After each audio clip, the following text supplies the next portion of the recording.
So high বন্ধুরা, কেমন আছো তোমরা সবাই? আশা করি ভালোই আছো। তো আজকে বিশ্বকর্মা পুজো আর আমি সব চাইতে লেটে উঠেছি ঘুম থেকে।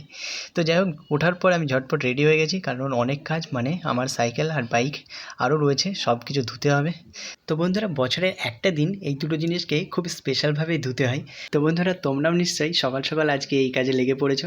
তো শ্যাম্পু ছিল না, আমি ঝটপট দোকানে যাই আর কিছু শ্যাম্পু কিনে নিয়ে চলে আসি, কারণ গাড়ি ধুতে গেলে তো শ্যাম্পু লাগবেই। তো জল আমি ভর্তি করতে দিয়ে গেছিলাম, তো ফাইনালি জল ভর্তি হয়ে গেছে। তো এবার আমি যেটা দেখাবো সেটা হচ্ছে আমার ব্রহ্মাস্ত্র।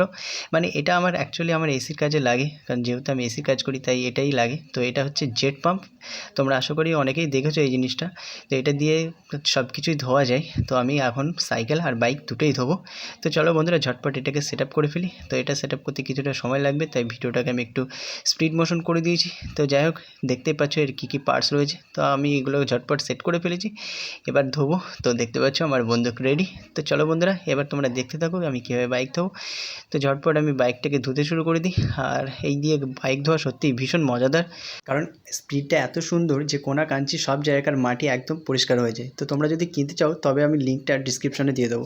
তো জানি না কেন না বন্ধুরা, যখনই আমি বাইক ধুই তখনই আকাশে এইভাবে মেঘ চলে আসে। তো আমার মনটা ভীষণ খারাপ হয়ে যায়, কারণ বাইক ধোয়ার পর বৃষ্টি হলে অবস্থা সেই একই হয়ে যাবে।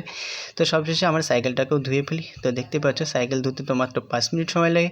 তো সবশেষে সাইকেল বাইক দুটোই ধোয়া হয়ে গেছে, আর তোমরা দেখতেই পাচ্ছ। তো কেমন লাগছে না লাগছে তোমরা অবশ্যই কমেন্টে লিখে জানাবে। তো এবার আমার কাজ হলো স্নান করা।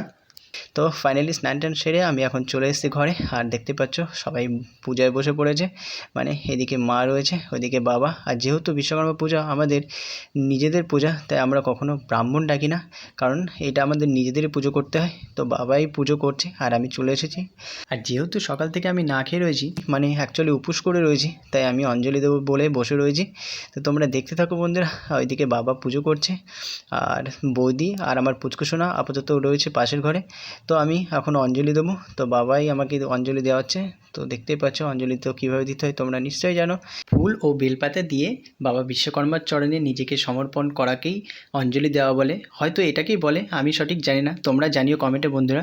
তো বন্ধুরা, কীভাবে পুজো করেছি না করেছি সেটাও তোমাদেরকে এক ঝলক দেখিয়ে দিচ্ছি। দেখতেই পাচ্ছ আমাদের কোনো মূর্তি পূজা হয় না, মানে ঘটপত্তন করা হয়, আর তার সাথে কোনো ঠাকুরের ছবি থাকলে সেটাকে বসানো হয়। আর মেন যেটা সেটা হচ্ছে অস্ত্রপাতি, সব কিছু যন্ত্রপাতিগুলো। তো সবশেষে আমি প্রসাদ পেয়ে গেছি, আর তোমাদেরকেও প্রসাদ দর্শন করিয়ে দিলাম বন্ধুরা। তো আমার পুচকুসোনাকেও আমি এখন প্রসাদ খাওয়াবো, কারণ ও ঘুমিয়েছিল, ঘুম থেকে উঠে পড়েছে, তো এখন প্রসাদ খাচ্ছে। তো প্রসাদ পেয়ে তো আমার সোনা খুবই খুশি। তো দেখতেই পাচ্ছ আমরা এখন সবাই মিলে এখন প্রসাদ খেতে বসে পড়েছি। তো আজকের ব্লগটা বাস এত দূরই বন্ধুরা। তো দেখা হবে আবার নতুন ব্লগে, ততক্ষণ ভালো থেকো, সুস্থ থেকো, টাটা।